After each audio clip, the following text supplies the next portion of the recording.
ఎలాంటి గమ్యము లేక మనస్సులో ఒక ప్రణాళిక లేకుండా సరదాగా నడుచుట కొన్నిసార్లు మంచిది అని నేననుకుంటాను. గమ్యము లేకుండా అటూ ఇటూ తిరుగుట ఎంతో ఆహ్లాదమును ఇస్తుంది. కానీ ఒక ప్రత్యేకమైన ఉద్దేశము ఉన్నప్పుడు, ఒక సమయమందు ఒక స్థలమునకు చేరవలసి ఉన్నప్పుడు, ఒక పటము, ఒక ప్రణాళిక లేక ఒక మార్గమును గూర్చిన అవగాహన ఉండుట చాలా మంచిది. ఈ పాఠముల యొక్క గుంపుకు మీ వేదాంత శాస్త్రమును కట్టుట అని పేరు పెట్టాము. వేదాంత శాస్త్రమును నిర్మించున్నప్పుడు స్థిరమైన జవాబులు పొందుట చాలా అవసరము. కాబట్టి ఆ లక్ష్యమును అందుకొనుటకు మనము ఒక ప్రణాళిక కలిగి ఉండాలి. కాబట్టి ఈ పాఠముల గుంపులో ఒక బాధ్యతాయుతమైన క్రైస్తవ వేదాంత శాస్త్రమును నిర్మించుటకు కొన్ని సాధారణమైన మరియు ముఖ్యమైన నిర్దేశములను మనము పరిశీలన చేద్దాము. మొదటి పాఠమునకు వేదాంత శాస్త్రము అంటే ఏమిటి అనే పేరు పెట్టాము. మరియు ఈ ప్రశ్నకు మన జవాబు గతములో సంఘమునకు ఉపయోగపడిన మరియు నేడు మనము పాటించవలసిన వేదాంత శాస్త్ర అధ్యయన ప్రణాళికను సూచిస్తుంది. ఈ ప్రణాళికను విపులపరచుటకు మన పాఠం 3 ముఖ్య భాగములుగా విభజింపబడుతుంది. మొదటిగా వేదాంత శాస్త్రం యొక్క నిర్వచనమును మనము చూద్దాము. రెండవదిగా వేదాంత శాస్త్రం యొక్క లక్ష్యములను చూద్దాము. మరియు మూడవదిగా వేదాంత శాస్త్రములోని కొన్ని అంశములను చూద్దాము. వేదాంత శాస్త్రము అను పదము యొక్క నిర్వచనమును ఇస్తూ ఆరంభించుదాము. ఈ అంశం యొక్క విచారణలో మనము 3 విషయములను చూస్తాము. మొదటిది, నలుగురు వేదాంత శాస్త్రవేత్తలు ఇచ్చిన కొన్ని సాధారణ నిర్వచనములను చూద్దాము. రెండవదిగా, ఈ నిర్వచనముల యొక్క కొన్ని ధోరణులను లేక దృష్టికోణాలను వివరించుదాము. మరియు మూడవదిగా, ఈ పలు ధోరణులను మనము విశ్లేషించుదాము. ముందుగా, కొందరు వేదాంత శాస్త్రవేత్తలు వేదాంత శాస్త్రమును నిర్వచించిన కొన్ని విధములను చూద్దాము. ఇప్పుడు రోమాపత్రిక 1వ అధ్యాయములో మానవులందరూ తమ జీవిత కాలములంతా వేదాంత శాస్త్రమును అనుసరించు ఒక ప్రాముఖ్యమైన అవగాహన ఇవ్వబడింది. అవిశ్వాసులు కూడా కొన్నిసార్లు ఏదో ఒక విధముగా దేవుని గూర్చి మరియు ఆయన షరతులను గూర్చి ఆలోచన చేయుటకు, కొన్నిసార్లు వారికి తెలియకుండానే కావచ్చు, ఒక సామాన్య ప్రత్యక్షతను ఎదుర్కొంటారు. మరియు విశ్వాసులు వారు ఏ వృత్తిలో ఉన్నా గాని ఎక్కువ సమయం దేవుని గూర్చిన ఆలోచనలతో సమయం గడుపుతారు. అయినను మన అధ్యయనమును ఆరంభించుచుండగా వేదాంత శాస్త్రమును మరింత పద్ధతి ప్రకారమైన కార్యముగా పరిగణించుదాము. అనగా ఒక ప్రత్యేకించబడిన విషయము మీద తగిన అవగాహన మరియు జ్ఞానము కలిగిన ప్రజలు చేయు కృషిగా పరిగణిద్దాము. వేదాంత శాస్త్రము అనే సాధారణ అంశమును క్రైస్తవులు మరియు క్రైస్తవులు కాని వారు లెక్కలేనన్ని విధములుగా నిర్వచించారు. కానీ వేదాంత శాస్త్రం యొక్క పద్ధతి ప్రకారమైన చర్చను మనము ఆరంభించుచుండగా కొన్ని ఉపయోగకరమైన ఆలోచనలను ఇచ్చిన నలుగురు గౌరవనీయులైన వేదాంత శాస్త్రవేత్తల మీద మన దృష్టిని పరిమితము చేద్దాము. Thomas Aquinas, Charles Hodge, William Ames మరియు సమకాలీన వేదాంత శాస్త్రవేత్త జాన్ ఫ్రేమ్ యొక్క రచనలలో మనము పొందు నిర్వచనములను పరిశీలన చేద్దాము. మొదటిగా, ప్రఖ్యాతిగాంచిన రోమన్ క్యాథలిక్ వేదాంత శాస్త్రవేత్త అయిన థామస్ అక్వినాస్ వేదాంత శాస్త్రమును గూర్చిన ఒక సాంప్రదాయకమైన నిర్వచనమునకు ప్రాతినిధ్యం వహిస్తాడు. ఆయన ఆలోచనలు ఆయన కంటే ముందు వచ్చిన వేదాంత శాస్త్రవేత్తల అభ్యాసములలో నుండి పుట్టాయి మరియు నేటికి అవి సంఘములోని అనేక శాఖల మీద ప్రభావం చూపుతాయి. ఆయన సుపరిచిత పుస్తకమైన సుమా థియోలజికాలోని మొదటి పుస్తకము 1వ అధ్యాయము 7వ భాగములో అక్వినాస్ వేదాంత శాస్త్రమును పవిత్రమైన సిద్ధాంతము అని పిలిచి ఈ విధముగా నిర్వచించాడు. అవి స్వయంగా దేవుడయుండుట వలన లేక అవి దేవుని సంబోధించుచున్నందువలన అన్ని విషయములు దేవుని దృష్టిలో నుండి విచారించబడు ఒక ఏకీకృత విజ్ఞానము. ఈ నిర్వచనము వేదాంత శాస్త్ర విద్యార్థులకు చాలా సులువైనదిగా ఉన్నది మరియు మనలో చాలా మంది దీనిని అర్థము చేసుకొనవచ్చు. దీనిలో మనము చర్చించవలసిన 2 ముఖ్యమైన కోణములు ఉన్నాయి. మొదటిగా, అక్వినాస్ వేదాంత శాస్త్రమును ఒక విజ్ఞానముగా నిర్వచించాడు. అయితే ఇక్కడ విజ్ఞానము అనే పదమునకు ఆధునిక అర్థము వర్తించదు గాని ఇక్కడ విజ్ఞానము అంటే విశాలమైన అవగాహనతో చేయు జ్ఞానముతో కూడిన లేక పాండిత్య అన్వేషణ. ఈ ఆలోచన ప్రకారముగా వేదాంత శాస్త్రము ఒక విశేషమైన లక్ష్యము కలిగిన ఒక విద్యా విధానము. కొందరు జీవశాస్త్రము, మనోవిజ్ఞాన శాస్త్రము, న్యాయశాస్త్రము లేక చరిత్రను అధ్యయనము చేయునట్లే కొందరు ప్రజలు వేదాంత శాస్త్రమును ఒక విద్యా విధానముగా అధ్యయనము చేస్తారని అక్వినాస్ యొక్క నిర్వచనము సూచిస్తుంది. వేదాంత శాస్త్రము అనే అంశము విద్యా అధ్యయనముతో ముడిపడి ఉన్న పలు రకముల ఆలోచనలు మరియు కార్యక్రమముల ద్వారా ప్రాథమికముగా నెరవేర్చబడుతుంది. ఈ ఆలోచనలో వేదాంత శాస్త్రమును గూర్చిన సిద్ధాంతములు లేక ఆలోచనలను గూర్చి బోధించుట లేక వ్రాయుట ఒక వేదాంత శాస్త్రవేత్త యొక్క ముఖ్యమైన పని. అయితే వేదాంత శాస్త్రము కేవలము ఒక విద్యా విధానముగా మాత్రమే ఉండాలని అక్వినాస్ నమ్మలేదు. కానీ వేదాంత శాస్త్రము క్రైస్తవ జీవితములోని ప్రతి కోణము మీద ప్రభావం చూపాలి. అయితే వేదాంత శాస్త్రము ప్రాథమికముగా ఒక పాండిత్య అన్వేషణ అనే అవగాహనను ఆయన ఆలోచన ఇస్తుంది. మనము అక్వినాస్ యొక్క వేదాంత శాస్త్ర నిర్వచనమును చూస్తుండగా దానిలో రెండవ ప్రాముఖ్యమైన కోణమును కూడా చూద్దాము. అక్వినాస్ యొక్క ఆలోచన ప్రకారం వేదాంత శాస్త్రములో 2 స్థాయిలు ఉన్నాయి. ఒకవైపు వేదాంత శాస్త్రవేత్తలు స్వయంగా దేవుని గూర్చిన విషయాలను అన్వేషిస్తారు. ఉదాహరణకు దేవుని యొక్క గుణములు వంటి అంశములను గూర్చి మనము కొన్ని ఆలోచనలను రూపిస్తాము. ఆయన సర్వజ్ఞత, ఆయన సర్వవ్యాపీయత, ఆయన పరిశుద్ధత వంటివి. ఈ అధ్యయన అంశములను మనము దేవుని గూర్చిన శాస్త్రము లేక థియాలజీ ప్రాపర్ అని పిలుస్తాము. ఇక్కడ మన అధ్యయనం యొక్క అంశము స్వయంగా దేవుడై ఉన్నాడు. మరొక వైపు అక్వినాస్ ఉపయోగించిన విధముగా దేవునికి సంబంధించిన లేక దేవునిని సంబోధించుచున్న మరి ఏ ఇతర అంశము యొక్క అధ్యయనము కూడా వేదాంత శాస్త్రమై ఉన్నది. ఈ అంశములను దేవుని యొక్క ఎలాంటి ప్రస్తావన లేకుండా కూడా చర్చించవచ్చు. కానీ వేదాంత శాస్త్రవేత్తలు ఈ అంశములను దేవునితో అనుబంధించుట ద్వారా తమ నైపుణ్యతను ఉపయోగిస్తారు. ఉదాహరణకు రాకడ శాస్త్రము అనగా అంత్యదినములలో జరుగు విషయములను గూర్చి చేయు అధ్యయనము వేదాంత శాస్త్రములో ఒక ముఖ్యమైన అంశము. పాపము, విమోచన సిద్ధాంతములు మరియు ప్రభువు బలలో క్రీస్తు యొక్క సన్నిధి వంటి అంశములు కూడా దేవుని గూర్చిన శాస్త్రము కానప్పటికీ వాటిని వేదాంత శాస్త్రములో భాగముగా పరిగణించవచ్చు. అక్వినాస్ స్థాపించిన ఈ సామాన్య అవగాహన ఆధారంగా ప్రొటెస్టెంట్ వేదాంత శాస్త్రవేత్త అయిన చార్లెస్ హాడ్జ్ చెప్పిన సమరూప విషయములను వినుట మంచిది. ప్రొటెస్టెంట్ పునరుద్ధరణ క్రీస్తు శరీరములో పలు మార్పులను తెచ్చినప్పటికీ వేదాంత శాస్త్రం యొక్క నిర్వచనము మీద అది గొప్ప ప్రభావం చూపలేదు.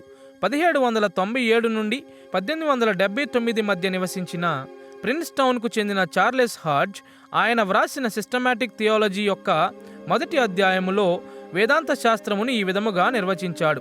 వేదాంత శాస్త్రము అనగా దేవుని స్వభావమును గూర్చి మరియు దానితో మన అనుబంధమును గూర్చి సత్యములను తెలుపు దేవుని ప్రత్యక్షతలోని వాస్తవముల యొక్క విజ్ఞానము. వేదాంత శాస్త్రమును గూర్చిన ఈ నిర్వచనములోని పలు కోణములను చూద్దాము. మొదటిగా హాడ్జ్ యొక్క నిర్వచనము అక్వినాస్ యొక్క నిర్వచనమును పోలియున్నది గాని ఆయన ప్రత్యక్షతను గూర్చి ఎంత స్పష్టముగా ప్రస్తావించాడో మనము గమనించాలి. వేదాంత శాస్త్రము దేవుని ప్రత్యక్షతలోని వాస్తవములను గూర్చి మాట్లాడుతుంది. ఇప్పుడు అక్వినాస్ కూడా దేవుని ప్రత్యక్షత మీద ఆధారపడటానికి ప్రయత్నించాడు. కానీ హాడ్జ్ యొక్క నిర్వచనము ఒక నిజమైన ప్రొటెస్టెంట్ ఆలోచనను బయలుపరుస్తుంది. అది వేదాంత శాస్త్రం యొక్క ముఖ్యమైన నిధిగా దేవుని ప్రత్యక్షత, ముఖ్యముగా బైబిల్ యొక్క ప్రాముఖ్యతను వక్కానిస్తుంది. రెండవదిగా అక్వినాస్ వలెనే హాడ్జ్ కూడా వేదాంత శాస్త్రమును ఒక విజ్ఞానముగా పరిగణించాడు అని గుర్తించుట చాలా ప్రాముఖ్యమై ఉన్నది. ఆయన వేదాంత శాస్త్రమును ఒక అధ్యయన అంశముగా చూశాడు. వాస్తవానికి ఆయన కాలములోని వేదాంత శాస్త్రవేత్తలు వేదాంత శాస్త్రము కొరకు ప్రకృతి శాస్త్రము లేదా భౌతిక శాస్త్రములోని పద్ధతులను ఒక నమూనాగా ఉపయోగించాలని హాడ్జ్ కోరాడు. ఆయన రచించిన సిస్టమాటిక్ థియాలజీలోని మొదటి పేజీలో ఆయన వ్రాసిన మాటలను వినండి. ప్రకృతి ఎంతగా ఒక రసాయన శాస్త్రము లేక యాంత్రిక శాస్త్రములో ఒక వ్యవస్థగా ఉన్నదో బైబిల్ కూడా వేదాంత శాస్త్రములో వ్యవస్థగా ఉన్నది. రసాయన శాస్త్రవేత్త లేక ఒక యాంత్రిక తత్వవేత్త పరీక్షించవలసిన వాస్తవాలను మనము ప్రకృతిలో కనుగొంటాము. అవి పనిచేయు నియమాలను నిర్ధారించుట కొరకు. అలాగే ఒక వేదాంత శాస్త్రవేత్త సేకరించి, నిర్ధారించి, అమర్చి వాటిని దానిలోని పరస్పర అనుబంధములో కనుపరచు సత్యములను వేదాంతవేత్త బైబిలులో పొందుతాడు.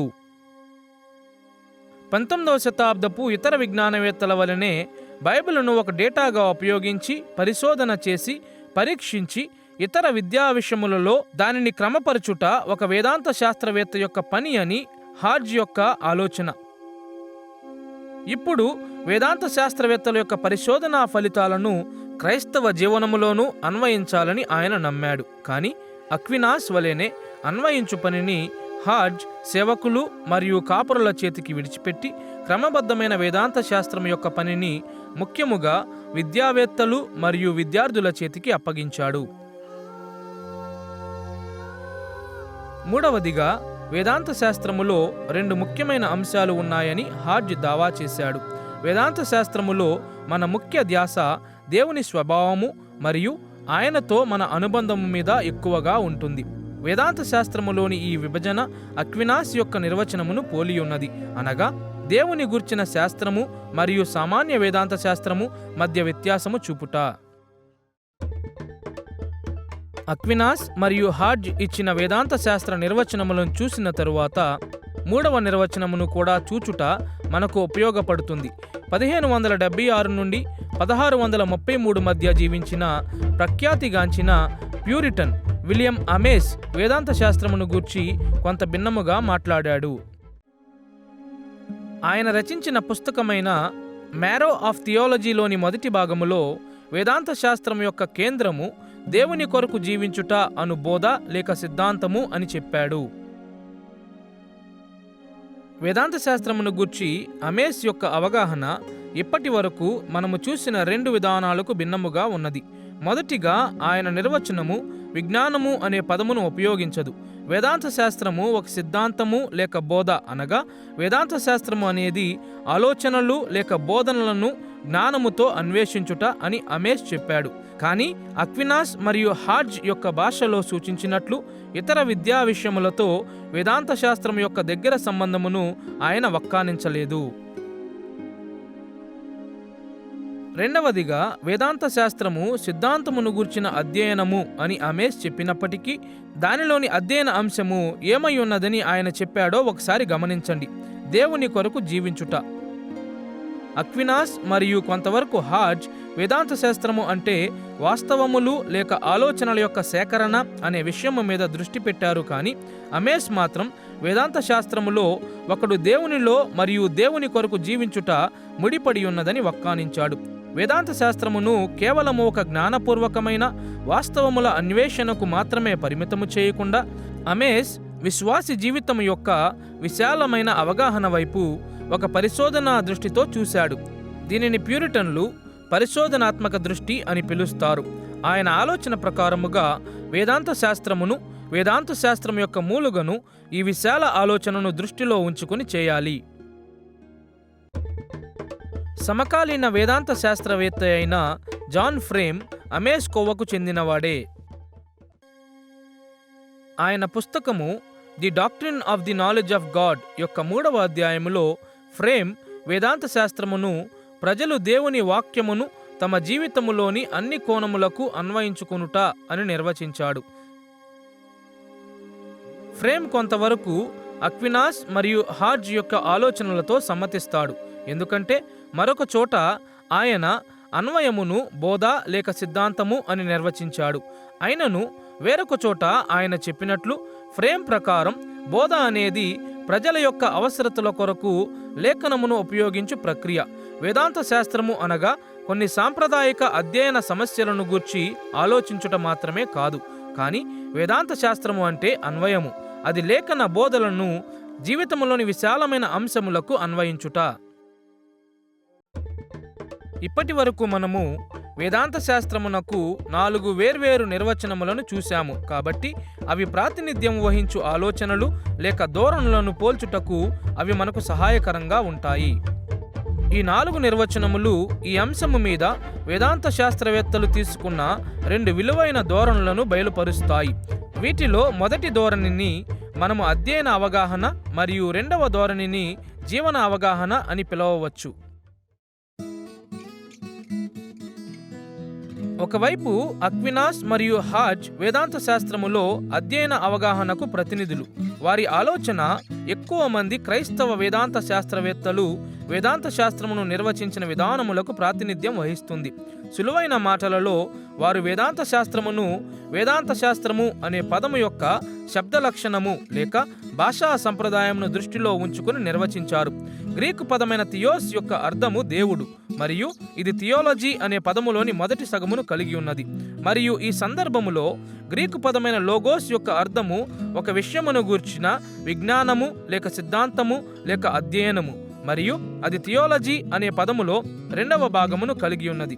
కాబట్టి శబ్ద లక్షణ ఆధారముగా థియోలజీ అనే పదమునకు అర్థము దేవుని గూర్చిన సిద్ధాంతము లేదా అధ్యయనము. అయితే దేవుని గూర్చి చదువుట మాత్రమే అంతము అని చెప్పే నిజాయితీ గల ఒక్క ఇవాంజలికల్ వేదాంత శాస్త్రవేత్త కూడా ఉండడు. వేదాంత శాస్త్రమును ఒక విధంగానో లేక వేరొక విధంగానో తమ జీవితాలకు అన్వయించుకోవాలని చాలామంది విశ్వాసులు కోరతారు.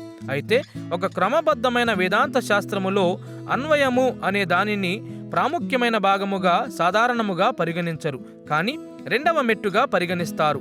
దీనిని కొన్నిసార్లు అభ్యాసిక వేదాంత శాస్త్రము అంటారు. అనగా క్రమబద్ధమైన వేదాంత శాస్త్రములో అధ్యయన పాండిత్య సంబంధమైన సమస్యలను నిర్ధారించుకున్న తరువాత మనము పాలు పంచుకుని రెండవ విషయము.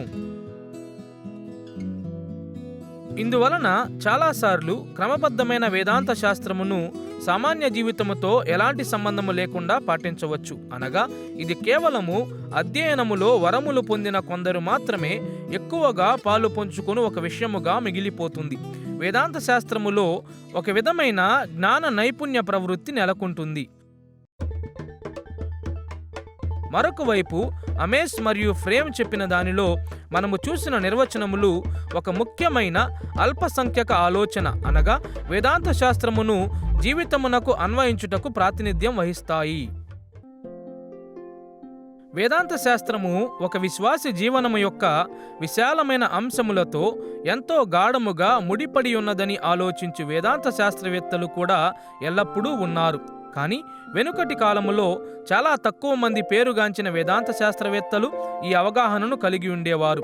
ఈ మధ్య కాలములో వేదాంత శాస్త్రము అనేది కేవలము జ్ఞానులు మాత్రమే ఆలోచించవలసిన విషయము అనే ఆలోచనను ఎక్కువ మంది వేదాంత శాస్త్రవేత్తలు తిరస్కరించుట ఆరంభించారు. వారు క్రమబద్ధమైన వేదాంత శాస్త్రమును క్రైస్తవ జీవనము కొరకు కేవలము జ్ఞానము లేక అధ్యయన ఆధారములుగా చూడలేదు గాని క్రీస్తు కొరకు జీవించుటను గూర్చి ముఖ్యముగాను లోతుగాను ఆశగల ఒక అంశముగా చూశారు. ఈ అల్పసంఖ్యక ఆలోచనకు ఈ మధ్య కాలములో ఎక్కువ మంది సమర్థకులు ఉండుటకు చాలా కారణాలు ఉన్నాయి. కొన్ని కారణములు వేదాంత శాస్త్రములో నుండి మరియు లేఖనములలో నుండి కూడా వెలువడుతున్నాయి. కానీ ఎదుగుచున్న ఈ ఆలోచనలలో కొన్ని ప్రవీణుల నిష్పక్షపాతమును సరిగానే ప్రశ్నించు వారు ఏ రంగమునకు చెందిన వారైనా సరే పాశ్చాత్య సంస్కృతులలోని కొన్ని ఆలోచనలలో నుండి ఎదుగుచున్నాయని మనము గుర్తుంచుకోవాలి. ప్రవీణుల యొక్క మానవత్వము మరియు వారి జీవితము వారి అధ్యయనములను ఎలా ప్రభావితము చేయుచున్నాయో ఈ రోజులలో మనకు ఎక్కువగా జ్ఞాపకము చేయబడుతుంది. ఉదాహరణకు ఒకప్పుడు నిష్పక్షపాతముగా స్పష్టమైన ఆలోచనలు చెప్పువారిగా పరిగణించబడిన విజ్ఞానవేత్తలు మరియు వైద్య రంగము వారు నేడు సాధారణ ప్రజలుగా పరిగణించబడుతున్నారు. కొన్ని దశాబ్దాల క్రితం ఎన్నడూ ఊహించని విధముగా వారి అభిప్రాయాలను మనము తరచుగా ప్రశ్నిస్తాము. అదే విధముగా వేదాంత శాస్త్రవేత్తలు ఎంత గొప్ప నైపుణ్యము గలవారైనా వారు కూడా మానవ మాతృలే అని సంఘము మరింత స్పష్టముగా గుర్తిస్తుంది. వారు వాస్తవాలను ఎంత నిష్పక్షపాతముగా గమనించుచున్నామని చెబుతున్నా వారి అభిప్రాయములు తమ తమ జీవిత అనుభవాల మీద ఆధారపడి ఉంటాయి. అందువలన వేదాంత శాస్త్రమును కేవలము అధ్యయన విధానాలలో చూచుటకు నేడు తక్కువ విలువ ఉన్నది మరియు అన్వయము యొక్క అవసరతను మునుపటి కంటే స్పష్టముగా చూస్తున్నారు. అధ్యయన మరియు జీవన అవగాహనల యొక్క ఆకృతులను దృష్టిలో ఉంచుకొని మనము ఒక నిమిషం ఆగి కొన్ని ప్రాథమిక విశ్లేషణలను చేపట్టాలి. ప్రతి ధోరణిలో లాభములు మరియు నష్టములను గూర్చి అడుగుట ఉపయోగకరంగా ఉంటుంది. ఒక క్రమబద్ధమైన గంభీరమైన వేదాంత శాస్త్రములో అధ్యయన అవగాహన యొక్క అనుకూలతలు మరియు ప్రతికూలతలు ఏమిటి? మొదటిగా, అధ్యయన పద్ధతి యొక్క గొప్ప బలము ఏమిటంటే అది మానవులకు దేవుడు కృపతో ఇచ్చిన వరమును ఉపయోగిస్తుంది. మన హేతుబద్ధమైన సామర్థ్యములు అవి. దేవుడు మానవులకు జ్ఞానశక్తిని ఇచ్చాడు మరియు సత్యాన్వేషణలో వేదాంతవేత్తలు ఆ సామర్థ్యమును ఉపయోగించాలని దేవుడు కోరుచున్నాడు. దేవుని భయముతో తమ జ్ఞానశక్తిని ఉపయోగించిన జ్ఞానులు లేఖనమంతటిలో కొనియాడబడిరి. సత్యము యొక్క స్వభావమును గూర్చి జాగ్రత్తగా ఆలోచన చేసి ఆ హేతుబద్ధమైన విచారణలలో నుండి నమ్మకములను రూపుదిద్దుట ఒక జ్ఞానిగా ఉండుటలో ముఖ్యమైన భాగము. సొలొమోను తాను కలిగి ఉన్న శక్తిని సదరు విషయములన్నిటిలో ఉపయోగించాడు కాబట్టి జ్ఞాని అయ్యాడు. మొదటి రాజుల గ్రంథము 4వ అధ్యాయం 29వ వచనము మరియు 31వ వచనములో సొలొమోనును గూర్చిన వర్ణనను వినండి. దేవుడు జ్ఞానమును బుద్ధిని వర్ణింపశక్యము కాని వివేచన గల మనస్సును సొలొమోనునకు దయచేసెను. అతడు సమస్తమైన వారి కంటెను జ్ఞానవంతుడై ఉండెను గనుక అతని కీర్తి చుట్టూనున్న జనములన్నిటిలో వ్యాపితమాయెను. దీని ఆధారముగా బైబిలులోని జ్ఞాన రచనలు మనకు ఇవ్వబడిన జ్ఞాన సామర్థ్యమును అభివృద్ధి చేసి ఉపయోగించాలని ప్రోత్సహిస్తున్నాయి. వాస్తవానికి పౌలు యొక్క వేదాంత శాస్త్రము జ్ఞానులకు మాత్రమే అర్థమవుతుందని తెలిపి పేతురు పౌలును కొనియాడాడు. 2వ పేతురు పత్రిక 3వ అధ్యాయము 15-16 వచనాలలో ఆయన అంటాడు, మన ప్రియ సహోదరుడైన పౌలు కూడా తనకు అనుగ్రహింపబడిన జ్ఞానము చొప్పున మీకు వ్రాసి ఉన్నాడు. వీటిని విద్యావిహీనులను అస్థిరులైన వారును అపార్థము చేయుదురు. సాంప్రదాయక వేదాంత శాస్త్రము యొక్క జ్ఞానపూర్వక లేక అధ్యయన వక్కానము మంచి వేదాంత శాస్త్రము అనే బైబిల్ ఆలోచనకు వ్యతిరేకముగా లేదు. భిన్నముగా బహుగా ఆలోచించుట సాంప్రదాయక వేదాంత శాస్త్రము యొక్క గొప్ప బలమై ఉన్నది. అయినను వేదాంత శాస్త్రము మీద అధ్యయన దృష్టిలో అపాయము దాగి ఉన్నదని మనము గ్రహించాలి. దురదృష్టవశాత్తు సాంప్రదాయక వేదాంత శాస్త్రము చాలాసార్లు విషయపూర్వక లేక అధ్యయన సమస్యల వైపు మొగ్గు చూపుతుంది. కాబట్టి వేదాంత శాస్త్రవేత్తల యొక్క గ్రంథాలయము వెలుపల జీవితముల మీద తక్కువ దృష్టి పెట్టబడుతుంది. వాస్తవమైన ఆలోచనలను కనుగొనుట మాత్రమే ఒక గమ్యమైపోతుంది. ఎంతగా అంటే వారికి వేదాంత శాస్త్ర అంశములను గూర్చి ఎంతో జ్ఞానము ఉన్నది కాబట్టి వారిని మంచి వేదాంత శాస్త్రవేత్తలుగా పరిగణించుట సర్వసాధారణమైపోతుంది. కానీ కొన్నిసార్లు మంచి వేదాంత శాస్త్రవేత్తలు మంచి మనుష్యులు కారని కూడా మనము ఒప్పుకోవాలి. దురదృష్టవశాత్తు ఈ వర్ణన అనేక మంది మంచి వేదాంత శాస్త్రవేత్తలు అని పిలువబడుతున్న వారికి వర్తిస్తుంది. వారు గొప్ప నైపుణ్యతతో దేవుని గూర్చి మరియు క్రైస్తవ జీవితమును గూర్చి సత్యములను సేకరించి పోగు చేయగలరు గాని క్రైస్తవ విశ్వాస వెలుగులో జీవించుటకు అదే విధమైన ధ్యాసను ఇచ్చుటలో వారు విఫలులవుతారు. ఒక వ్యక్తి మంచి వేదాంత శాస్త్రవేత్తే గాని మంచి మనిషి కాదు అని నమ్మే స్థాయికి మనం ఎలా చేరతాము? ఇది కేవలము అధ్యయనము లేక విద్యా కార్యకలాపాల ఆధారముగా వేదాంత శాస్త్రమునకు నిర్వచనమును ఇచ్చు ప్రయత్నం చేసినప్పుడు, అనగా వేదాంత శాస్త్రమును అనుసరించుట అంటే కేవలము మంచిగా చదువుట, మంచిగా వ్రాయుట, సత్య ఆలోచనలను బోధించుట మాత్రమే అని మనము ఆలోచించున్నప్పుడు మనము దీనిని గ్రహించగలము. దురదృష్టవశాత్తు నేటి క్రమబద్ధమైన వేదాంత శాస్త్ర విద్యా విధానములలో ఇదే తీరు కొనసాగుచున్నది. సువార్త పరిచారకులను సిద్ధపరచుటకు వేదాంత కళాశాలలు కేవలము క్లాస్ రూమ్ అనుభవం మీద మాత్రమే ఆధారపడుట అనే సత్యము వేదాంత శాస్త్రమును జీవించకుండానే దానిని చాలా వరకు మనము రూపొందించవచ్చు అనే మన నమ్మకములను బలపరుస్తుంది. క్రమబద్ధమైన వేదాంత శాస్త్రము పట్ల సాంప్రదాయిక పద్ధతిలో ఉన్న గొప్ప అపాయములలో ఇది ఒకటి. అలాగే జీవన అవగాహన వేదాంత శాస్త్రములో కూడా లాభములు నష్టములు ఉన్నాయని మనము గ్రహించాలి. వేదాంత శాస్త్రము అనేది అధ్యయనమునకు వెలుపల ఉన్న జీవితముతో మరింత సూటిగా ముడిపడి ఉన్నది అనే ఎదుగుచున్న అవగాహనను మనము ఎలా విశ్లేషించగలము? మొదటిగా, వేదాంత శాస్త్రము యొక్క ఈ పద్ధతి యొక్క గొప్ప బలము ఏమిటంటే ఇది కొన్ని ముఖ్యమైన బైబిలు విలువలను గమనించుటకు మనలను ప్రోత్సహిస్తుంది. యాకోబు పత్రిక 1వ అధ్యాయము 22వ వచనం వంటి లేఖన భాగములు మనకు తెలుసు. యాకోబు వ్రాస్తూ అంటాడు, మీరు వినువారు మాత్రమయ్యుండి మిమ్మును మీరు మోసపుచ్చుకొనకుండా వాక్య ప్రకారము ప్రవర్తించువారునయ్యుండుడి. కొందరు వేదాంత శాస్త్రవేత్తల యొక్క జ్ఞానపూర్వక వేషధారణను లేఖనములోని ఈ మాటలు పూర్తిగా నిరాకరిస్తాయి. మంచి వేదాంత శాస్త్రము కేవలము సరిగా నేర్చుకొనుటలోనికి మాత్రమే గాక సరిగా జీవించుటలోనికి నడిపిస్తుంది. 1 కొరింథీ పత్రిక 8వ అధ్యాయం 1వ వచనములో కొరింథీ సంఘమునకు వ్రాస్తూ పౌలు ఇవే మాటలు చెబుతున్నాడు. జ్ఞానము ఉప్పొంగజేయును గాని ప్రేమ క్షేమాభివృద్ధి కలుగజేయును.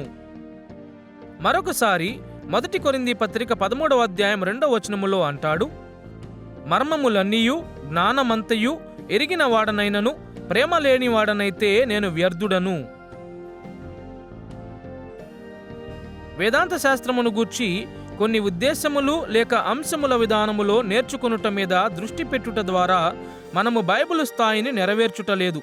బదులుగా లేఖనముల విలువలను అనుసరించు వేదాంత శాస్త్రము మన సొంత నమ్మకములను కడిగివేస్తుంది. అయితే అదే సమయములో వేదాంత శాస్త్రములోని జీవన అవగాహనలో కూడా ఒక గొప్ప అపాయము ఉంది. ఇది జ్ఞాన వ్యతిరేకత అనే అపాయములోనికి నడిపిస్తుంది. నేడు అనేక ఇవాంజలికల్ అనుచరులు వేదాంత శాస్త్రములోని జ్ఞానము అనే కోణము మీద పూర్తిగా అపనమ్మకము కలిగి ఉన్నారు. కాబట్టి వేదాంత శాస్త్ర సిద్ధాంతములను జాగ్రత్తగా అధ్యయనము చేయకుండా వెనకాడతారు. వారు వాస్తవానికి సాంప్రదాయక అధ్యయన అవగాహన కలిగి ఉన్న క్రమబద్ధమైన వేదాంత శాస్త్రము క్రైస్తవ జీవితమునకు హానికరమని నమ్ముతారు. కొంతమంది నిజాయితీ గల ప్రజలు ఇలా మాట్లాడుట మీరు వినే ఉంటారు. మనము సిద్ధాంతమును గూర్చి పట్టించుకోవలసిన అవసరం లేదని నేను అనుకుంటున్నాను. అది కేవలము మన దృష్టిని క్రీస్తు మీద నుండి తొలగిస్తుంది. లేక కొందరు ఇలా మాట్లాడుట కూడా మీరు వినే ఉంటారు. సంఘ నాయకునిగా ఉండుటకు మీరు వేదాంత శాస్త్రము చదవవలసిన అవసరం లేదు. మీకు కావలసినది కేవలము ఆత్మ నడిపింపు మాత్రమే. మరియు ఈ మధ్యనే నేను విన్నట్లుగా జ్ఞానముతో కూడిన క్రైస్తవ్యము మృతమైన క్రైస్తవ్యము. ఇలాంటి మంచిగా మాట్లాడుటకు ప్రయత్నించు విశ్వాసులు సాంప్రదాయక అధ్యయన అవగాహన గల వేదాంత శాస్త్రము పట్ల అయిష్టత కలిగి ఉంటారు. విశ్వాసమునకు జ్ఞాన వ్యతిరేక పద్ధతి కొరకు దీనిని తిరస్కరిస్తారు. వారి జీవితములను జాగ్రత్తగా ఎంతో పరిశ్రమతో సిద్ధపరిచిన వేదాంత శాస్త్రము మీద నిర్మించకుండా ఇలాంటి విశ్వాసులు చాలాసార్లు సరైన పరిశీలన లేకుండా తమ సొంత ఆత్మీయ అంతర్దృష్టి మీద ఆధారపడతారు. వారు కేవలము ఒక బలమైన లేక ఆకర్షణీయమైన నాయకుని నిరాలోచనగా వెంబడిస్తారు. లేక వారు సాంప్రదాయక అధ్యయన వేదాంత శాస్త్రమునకు బదులుగా అసాధారణమైన ఆత్మీయ అనుభవాల మీద ఆధారపడతారు. ఏది ఏమైనా మనమంతా కూడా సంఘములోని జ్ఞాన వ్యతిరేకత అనే గొప్ప అపాయమును ఎదిరించాలి. ఎందుకంటే అది క్రైస్తవ విశ్వాసమును గూర్చి అబద్ధబోధలు మరియు తప్పుడు ఆలోచనలకు దారితీస్తుంది. మరియు అది అనేక మంది విశ్వాసుల జీవితముల మీద దుష్ప్రభావమును కలిగిస్తుంది. 2వ తిమోతి పత్రిక 2వ అధ్యాయము 15వ వచనములో తిమోతిని హెచ్చరించినప్పుడు పౌలు ఈ అపాయమును గ్రహించాడు. దేవుని ఎదుట యోగ్యునిగాను సిగ్గుపడనక్కరలేని పనివానిగాను సత్యవాక్యమును సరిగా ఉపదేశించువానిగాను నిన్ను నీవే దేవునికి కనుపరచుకొనుటకు జాగ్రత్తపడుము. వేదాంత శాస్త్రమును మనము నిర్వచించు విధానమును మనలో ప్రతి ఒక్కరూ జాగ్రత్తగా పరిశీలన చేయాలి. మనలో కొందరు స్వాభావికముగా అధ్యయన అవగాహన వేదాంత శాస్త్రం వైపు మొగ్గు చూపి జీవితములోని ముఖ్యమైన విషయములను నిర్లక్ష్యం చేస్తారు. ఇంకా కొందరు జీవన అవగాహన వైపు మొగ్గు చూపి జ్ఞాన సంబంధమైన విషయాలను నిర్లక్ష్యం చేస్తారు. ఈ రెండు విపరీత పరిస్థితులను నివారించుటకు ఈ రెండు ఆలోచనలలోనూ అపాయములు మరియు విలువలు ఉన్నాయని గుర్తించాలి. ఒకే సమయములో ఈ రెండు ఆలోచనలను హత్తుకొనుట వివేకముతో కూడిన మార్గము. మనకు అధ్యయనము కొరకు వేదాంత శాస్త్రము మరియు జీవనము కొరకు వేదాంత శాస్త్రము రెండూ కావాలి. వేదాంత శాస్త్రవేత్తలు వేదాంత శాస్త్రమును నిర్వచించిన కొన్ని మార్గములను చూసిన తరువాత ఇప్పుడు మనము రెండవ విషయమును చూడబోతున్నాము. అది వేదాంత శాస్త్రం యొక్క లక్ష్యములు. మనము వేదాంత శాస్త్రమును పాటించుచుండగా మన లక్ష్యములు ఏమై ఉండాలి? ఈ లక్ష్యములు ఒకదానితో ఒకటి ఏ విధముగా ముడిపడి ఉన్నాయి? ఈ ప్రశ్నలకు జవాబిచ్చుటకు మనము 3 విషయములను చూద్దాము. మొదటిగా మనము వేదాంత శాస్త్రం యొక్క 3 ప్రాథమిక లక్ష్యములను గుర్తించుదాము. రెండవదిగా ఈ 3 లక్ష్యములు ఒకదాని మీద ఒకటి ఎలా ఆధారపడి ఉంటాయో చూద్దాము. మరియు మూడవదిగా ఈ 3 లక్ష్యములకు ఇవ్వవలసిన ప్రాధాన్యతలను చూద్దాము. మొదటిగా వేదాంత శాస్త్రం యొక్క లక్ష్యములను వర్ణించుచు ఆరంభించుదాము. వేదాంత శాస్త్రం యొక్క లక్ష్యములను వివరించుటకు అనేక మార్గములు ఉన్నాయి కాబట్టి వాటన్నిటినీ ఇక్కడ తెలియజేయుట అసాధ్యము. సర్వసాధారణముగా మనము క్రైస్తవులుగా ప్రతి పనిని ఎందుకు చేస్తామో అందుకే వేదాంత శాస్త్రమును కూడా పాటిస్తాము. వెస్ట్మినిస్టర్ షార్టర్ క్యాటకిజంలోని మొదటి ప్రశ్న యొక్క పరిభాషలో మనము దేవుని మహిమపరిచి ఎల్లప్పుడూ ఆయనను ఆస్వాదించుటకు వేదాంత శాస్త్రము ఒక మార్గమై ఉన్నది. కానీ దీనికంటే క్లుప్తముగా చెప్పుట కూడా సాధ్యమే. ఈ ప్రక్రియలో దేవుని మహిమపరచుటకు ప్రయత్నిస్తూ ఆయనను ఆస్వాదించుట కొరకు వేదాంత శాస్త్రవేత్తలు కొన్ని ప్రత్యేకమైన మార్గములను కలిగి ఉండాలి. అనేక విధాలుగా ఇప్పటి వరకు మనము చూసిన పలు వేదాంత శాస్త్ర నిర్వచనములు వేదాంత శాస్త్రము యొక్క పలు లక్ష్యములను తెలుసుకొనుటకు ఒక ఆరంభ బిందువుగా ఉంటాయి. ఒక ప్రక్క క్రమబద్ధమైన వేదాంత శాస్త్రమును ప్రాథమికముగా ఒక విజ్ఞానముగాను ఒక అధ్యయన రంగ జ్ఞానముగాను నిర్వచించుట, ఒక లక్ష్యము జ్ఞానపూర్వకమైనది లేక విశేషపూర్వకమైనదని అనగా జ్ఞాన సంబంధ విషయముల మీద దృష్టి పెట్టు సిద్ధాంతములను బోధించుట లేక అభివృద్ధి చేయుటను సూచిస్తుంది. మరియు మరొక పక్క జీవన అవగాహన కలిగిన వేదాంత శాస్త్రమును నిర్వచించుట క్రీస్తులో మన పరిపూర్ణ జీవితమునకు సంబంధించిన అనేక విషయముల మీద దృష్టి పెట్టు బోధనలను లేక సిద్ధాంతములను అభివృద్ధి చేయుటయే మన లక్ష్యము అని సూచిస్తుంది. వేదాంత శాస్త్రము యొక్క 3 ప్రాథమిక లక్ష్యములను గూర్చి మాట్లాడుతూ వేదాంత శాస్త్రమునకు ఈ 2 అవగాహనలను నిర్మించుదాము. మనము సాంప్రదాయకత లేక ఆర్థోడాక్సీ, సుప్రవర్తన లేక ఆర్థోప్రాక్సిస్ మరియు సరైన భావనలు లేక ఆర్థోపాథోస్ని గురించి మాట్లాడదాము. మొదటిగా సాంప్రదాయకత యొక్క లక్ష్యమును చూద్దాము. మొదటిగా ప్రతి బాధ్యతాయుతమైన క్రైస్తవ వేదాంత శాస్త్రములో సిద్ధాంత సాంప్రదాయకత ఒక ప్రాముఖ్యమైన లక్ష్యము.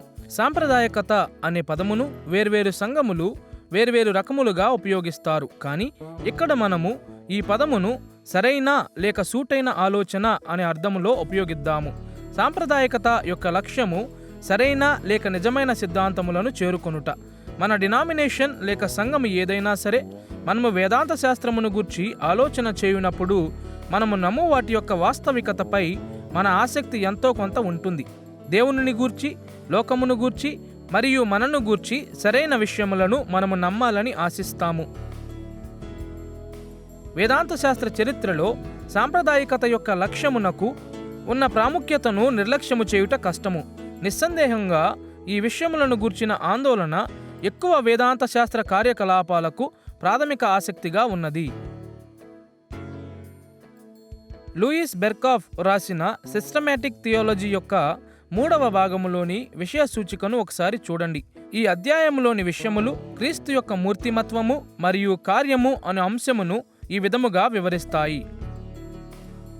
క్రీస్తు యొక్క మూర్తిమత్వములోని విషయాలు, చరిత్రలో క్రీస్తును గూర్చిన సిద్ధాంతములు, క్రీస్తు యొక్క పేర్లు మరియు స్వభావములు, క్రీస్తు యొక్క ఏకమూర్తిమత్వము, క్రీస్తు యొక్క స్థితులు అనే అంశములో ఉన్న విషయాలు, క్రీస్తు యొక్క అవమానము మరియు క్రీస్తు యొక్క ఘనత, క్రీస్తు యొక్క బాధ్యతలు అనే అంశములో ఉన్న విషయాలు. మొదటిది ఉపోద్ఘాతము, ప్రవక్త బాధ్యత. తరువాత యాజకత్వ బాధ్యత, ప్రాయశ్చిత్తము యొక్క కారణము మరియు అవసరత, ప్రాయశ్చిత్తము యొక్క స్వభావము, ప్రాయశ్చిత్తమునకు పలు సిద్ధాంతములు, ప్రాయశ్చిత్తము యొక్క ఉద్దేశము మరియు విస్తృతి, క్రీస్తు యొక్క విజ్ఞాపన కార్యము మరియు రాజరిక బాధ్యత. బెర్కాఫ్ ఈ అధ్యాయములను వ్రాయుచుండగా శ్రోతలు సాంప్రదాయిక లేక సరైన సిద్ధాంతమును నేర్చుకుని సరైన ఆలోచనలను అర్థము చేసుకోవాలనేది ఆయన ముఖ్య ఉద్దేశము అని ఈ సంక్షిప్త వర్ణన స్పష్టముగా తెలియజేస్తుంది. ఇదివరకు వేదాంత శాస్త్రవేత్తలకు దీనిని గణపరిచి క్రైస్తవ విశ్వాసములోని ఈ అంశమును సంపూర్ణ సత్యముగా చూపుట చాలా సులువుగా ఉండేది. కానీ నేడు త్వరిత సంభాషణలు మరియు ప్రజల యొక్క ప్రపంచవ్యాప్త కదలిక వలన క్రైస్తవేతర విశ్వాసములను మనము ప్రతి కోణములో ఎదుర్కొంటాము మరియు ఇది చాలామంది ప్రజలలో గందరగోళం కలిగించి సత్యమును మరియు సరైన ఆలోచనను అన్వేషించుటకు బలహీనులుగా చేస్తుంది. మన సాంప్రదాయిక విశ్వాస సత్యములను గూర్చి మనము అంత ఖచ్చితముగా చెప్పగలమా అని అనేక మంది వేదాంత శాస్త్రవేత్తలు కూడా ఆశ్చర్యపడుతున్నారు. క్రైస్తవ సమాజమునకు వెలుపల నుండి కలిగే గందరగోళము కలిగించే ప్రభావములతో పాటు కేవలము కొన్ని ముఖ్యమైన సిద్ధాంతములు మినహా ఇతర విషయముల మీద సమ్మతించు క్రైస్తవులను కనుగొనట కూడా కష్టమవుతుంది అనే సత్యమును కూడా మనం ఎదుర్కోవాలి. ఈ వర్తమాన ధోరణుల మధ్యలో కూడా సాంప్రదాయిక ఆలోచనలను అభివృద్ధి చేయుటను మనము పునరుద్ఘాటించాలి. మనము నిజమైన సిద్ధాంతములు అని పిలిచే ఒక గుంపు వేదాంత శాస్త్రం యొక్క ఒక ముఖ్యమైన లక్ష్యముగా ఉండాలి. సాంప్రదాయికతను అనుసరించుటలో మనము నేడు ఎదుర్కొను సవాళ్లు ఏ విధంగానూ విశేషమైనవి కావు. మనము నేడు ఎదుర్కొనుచున్న విధముగానే యేసు మరియు ఆయన శిష్యులు కూడా ఆ రోజులలో బహుగా వ్యాపించిన మతపరమైన భిన్నత్వమును ఎదుర్కొన్నారు. అయినను ఆయనను అనుసరించువారు సత్యమును అన్వేషించువారిగా ఉండాలని యేసు ఆయన శిష్యులకు నిర్మోహమాటంగా చెప్పాడు. యోహాను సువార్త 17వ అధ్యాయము 17వ వచనములో ఆయన తండ్రికి ఈ విధముగా ప్రార్థించెను అని గుర్తుంచుకోండి. సత్యమందు వారిని ప్రతిష్ఠ చేయుము, నీ వాక్యమే సత్యము. నిజమైన సిద్ధాంతమును గూర్చి యేసు లోతుగా చింతించాడు.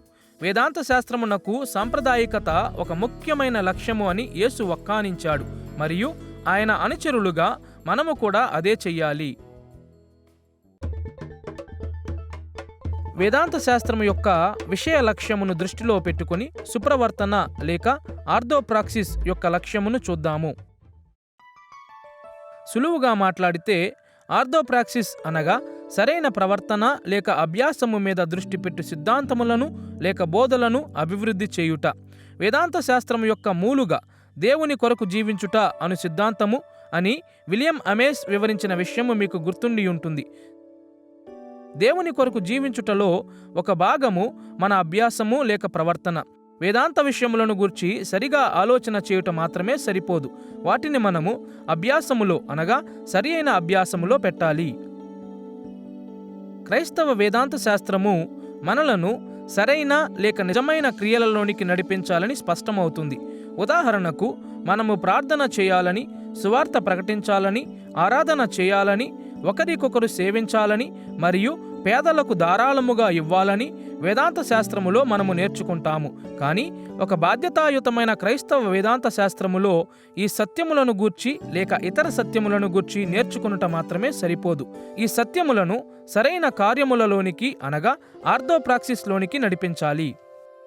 దుఃఖకరముగా ఆర్థోప్రాక్సిస్ యొక్క వేదాంత లక్ష్యము మీద వారి ఆసక్తిని స్థిరపరచుటకు ఎవాంజలికల్ క్రైస్తవులు గొప్ప సవాలును ఎదుర్కొంటారు.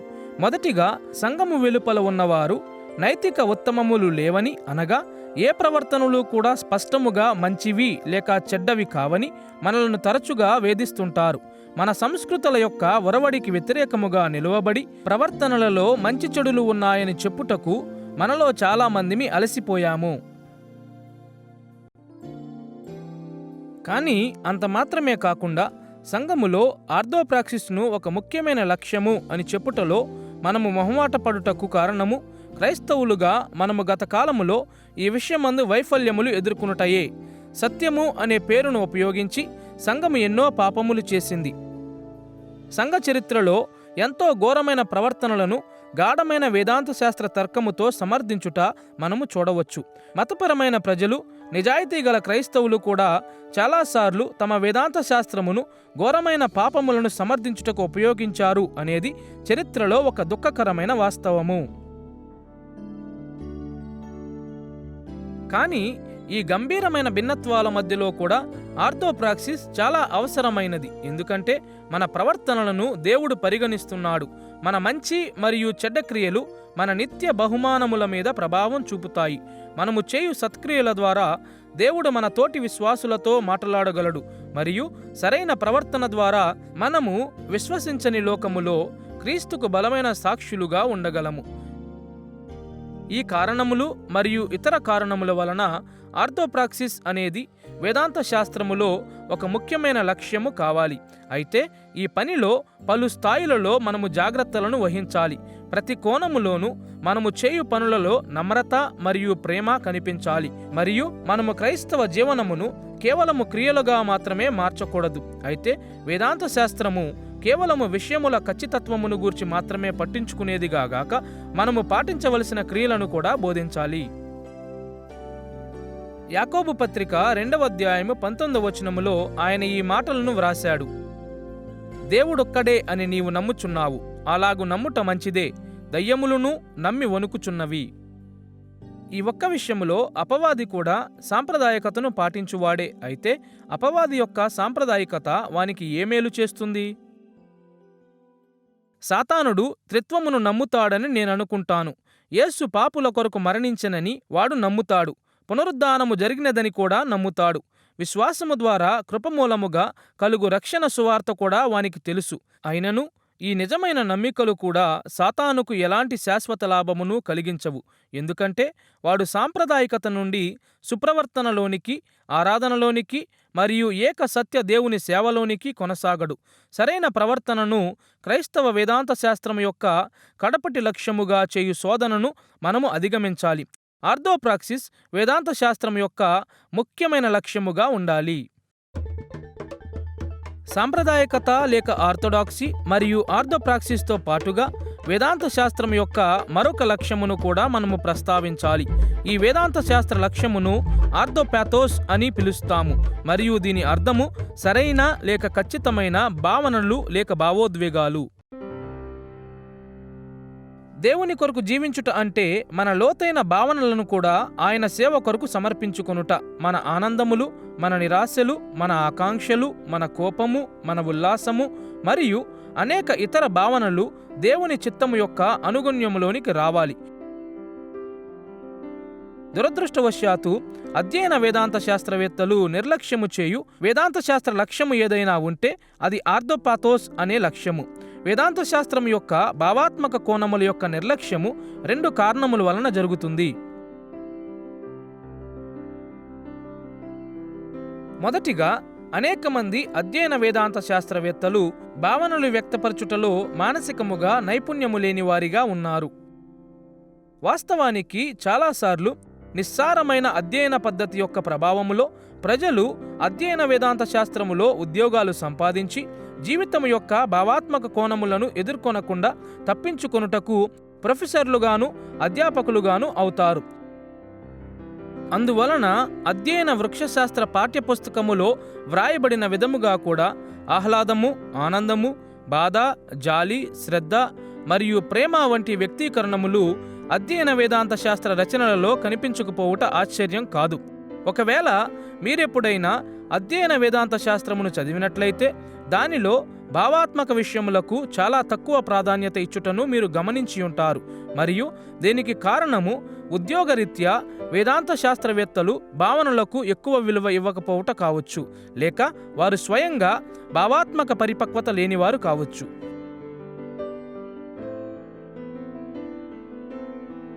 ఆర్థోపాథోస్కు 2వ ఆటంకము ఏమనగా, అనేక మంది ఇవాంజలికల్ విశ్వాసులు భావనలను నీతిబాహ్యమైనవిగా పరిగణించు ఉచ్చులో పడిపోతారు. అనగా అవి నైతికముగా తటస్థమైనవి అని అర్థం. కొన్ని భావనలు సరైనవి, మరికొన్ని సరికానివి అని చెప్పుట మంచిది కాదు అని వారు అంటారు. ఆర్థోపాథోస్ లేక సరైన భావనలు అనే ఆలోచన తప్పుదారి పట్టిస్తుంది అని వారు నమ్ముతారు. మరియు భావనలు నీతిబాహ్యమైనవి అనే ఆలోచన ఎంత ప్రఖ్యాతిగాంచినప్పటికీ ఇది బైబిల్ దృష్టికోణాల కంటే ఎక్కువగా కొన్ని ఆధునిక మానసిక శాస్త్ర సిద్ధాంతములకు అనుగుణమైన ఆలోచన. వేదాంత శాస్త్ర రచనలలో అపోస్తులుడైన పౌలు యొక్క రచనలు పాథోస్కు అద్భుతమైన ఉదాహరణగా ఉన్నాయి. పౌలు సాంప్రదాయికతపై ఎక్కువ ఆసక్తి చూపేవాడని మనందరికీ తెలుసు. సత్యమును అన్వేషించుటకు ఆయన కట్టుబడి ఉన్నాడు.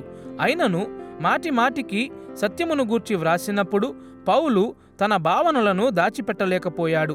సాంప్రదాయికత మీద ఆయన విశ్లేషణలు అదే సమయంలో భావనాత్మక వ్యక్తీకరణలకు కూడా దారితీశాయి. నాకు జ్ఞాపకముంది, 1 మరియు 2 కొరింథీ పత్రిక మీద ఒక వ్యాఖ్యానమును వ్రాయినప్పుడు చాలాసార్లు ఒక వేదాంత శాస్త్ర తర్కము మధ్యలో పౌలు భావనలను వ్యక్తపరచుటను చూసి నేను ఆశ్చర్యపోయాను. లేక మరొక ఉదాహరణగా పౌలు యొక్క లోతైన వేదాంత రచనగా కొనియాడబడిన రోమాపత్రికను చూడండి. భవిష్యత్తు కొరకు దేవుని ప్రణాళికలో యూదులు మరియు అన్యజనుల యొక్క స్థానమును గూర్చి కొన్ని క్లిష్టమైన సమస్యలను గూర్చి 9 నుండి 11 అధ్యాయములలో విశ్లేషణ చేసిన తరువాత పౌలు ఒక ప్రశంసను వ్యక్తపరిచాడు. రోమాపత్రిక 11వ అధ్యాయము 33 నుండి 36 వచనాలలో మనము ఈ క్రింది మాటలను చదువుతాము. ఆహా, దేవుని బుద్ధి జ్ఞానముల బాహుల్యము ఎంతో గంభీరము. ఆయన తీర్పులు శోధింపనెంతో అసఖ్యములు. ఆయన మార్గములెంతో అగమ్యములు. ప్రభువు మనస్సును ఎరిగినవాడెవడు? ఆయనకు ఆలోచన చెప్పినవాడెవడు? ముందుగా ఆయనకిచ్చి ప్రతిఫలము పొందగలవాడెవడు? ఆయన మూలమునను ఆయన ద్వారాను ఆయన నిమిత్తమును సమస్తము కలిగియున్నవి. యుగముల వరకు ఆయనకు మహిమ కలుగునుగాక. ఆమేన్. ఇప్పుడు ఒక అధ్యయన వేదాంత శాస్త్ర గ్రంథము మధ్యలో ఇలాంటి విషయమును మీరు చివరిసారి ఎప్పుడు చదివారు? ఇప్పటి వరకు వేదాంత శాస్త్రం యొక్క 3 ముఖ్యమైన లక్ష్యములను పరిచయము చేశాము కాబట్టి ఇప్పుడు వాటి యొక్క పరస్పరాధారితమును గూర్చి వ్యాఖ్యానించుదాము. వేదాంత శాస్త్రము యొక్క లక్ష్యములలో ఒకదానిని కూడా మనము నిర్లక్ష్యము చేయకుండా ఉండుటకు వాటి యొక్క పరస్పర ఆధారత ముఖ్యమైన కారణము. అవి ఎంతగా మిళితమై ఉన్నాయంటే మిగిలిన 2 విషయములలో బలమును పొందకుండా ఒకదానిలో మనము బలవంతులము కాలేము. మా అభిప్రాయమును వివరించుటకు మనము 3 విషయములను చూద్దాము. మొదటిగా సాంప్రదాయికత ఇతర రెండింటిని ఎలా బలపరుస్తుందో చూద్దాము. తరువాత ఆర్థోప్రాక్సిస్ ఇతర 2 వేదాంత శాస్త్ర లక్ష్యములను ఎలా బలపరుస్తుందో చూద్దాము. మరియు మూడవదిగా ఆర్థోపాథోస్ ఇతర రెండింటికి ఎలా సహాయము చేస్తుందో పరిగణిద్దాము. ఆర్థోడాక్సీ లేక సరైన ఆలోచన మన ఇతర 2 వేదాంత శాస్త్ర లక్ష్యములను ఎలా ప్రోత్సహిస్తుందో చూచుటతో ఆరంభిద్దాము. ఆర్థోప్రాక్సిస్ మరియు ఆర్థోపాథోస్ సంభవించుటకు కొంత మాత్రలో సాంప్రదాయికత అవసరమను నియమము నేడు అనేక మంది ఇవాంజలికల్ విశ్వాసులకు తెలుసు. మనము ముందు సత్యమును గ్రహించి తరువాత దానిని మనము మన జీవితాలకు అన్వయించుకోవాలని అధ్యయన మరియు ప్రఖ్యాతిగాంచిన వేదాంత శాస్త్రవేత్తల నుండి నేర్చుకుంటాము.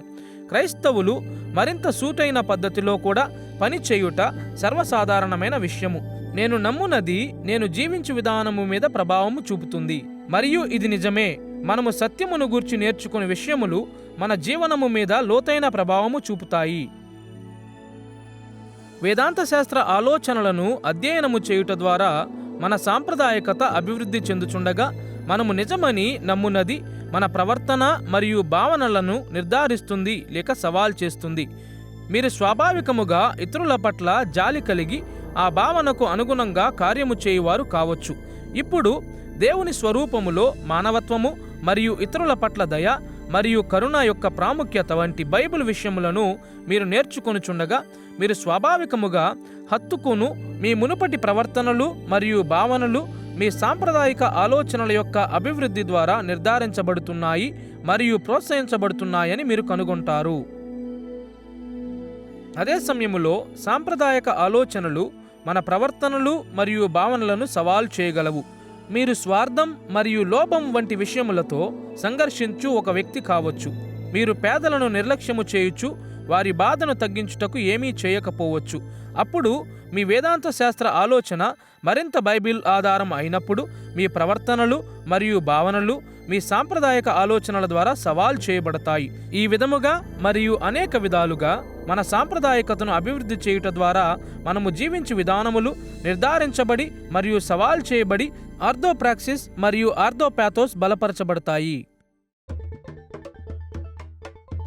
ఇప్పుడు మన వేదాంత శాస్త్ర లక్ష్యములు ఒకదాని మీద మరొకటి ఆధారపడు రెండవ మార్గమును చూద్దాము.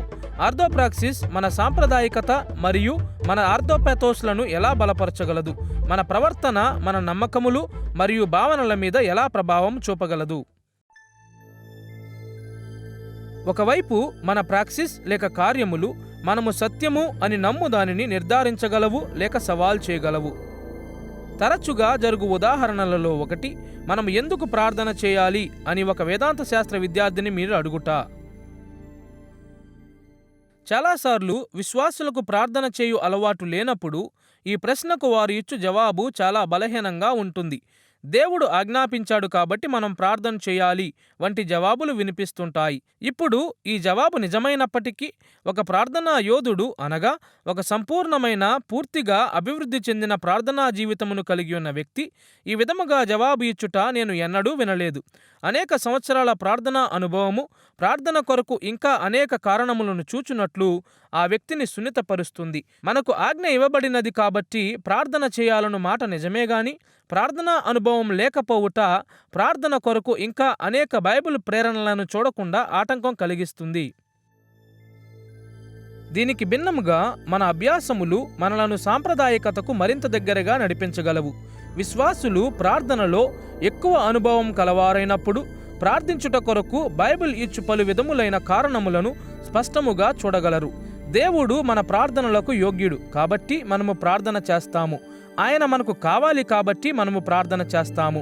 మనము ప్రార్థన చేయుటకు మరొక కారణము యాకోబు పత్రిక 5వ అధ్యాయము 16వ వచనములో యాకోబు చెబుతున్నాడు, నీతిమంతుని విజ్ఞాపన మనఃపూర్వకమైనదై బహుబలముగలదై ఉండును. దైవికమైన ప్రవర్తన యొక్క లేమి మన నుండి ఈ వేదాంత శాస్త్ర నమ్మకములను దూరం చేస్తుంది. కానీ ప్రార్థనలో పరిశుద్ధమైన జీవిత అనుభవము మన నమ్మకములను అనేక విధాలుగా సవాల్ చేస్తుంది, నిర్ధారిస్తుంది మరియు బలపరుస్తుంది. దీనికంటే ఎక్కువగా మన అభ్యాసములు వేదాంత శాస్త్రము యొక్క భావనాత్మక కోణముల మీద కూడా ప్రభావము చూపగలవు. మనము చేయునది మన భావనల మీద ప్రభావము చూపుతుంది, మన భావనలను నిర్ధారిస్తుంది లేక సవాల్ చేస్తుంది.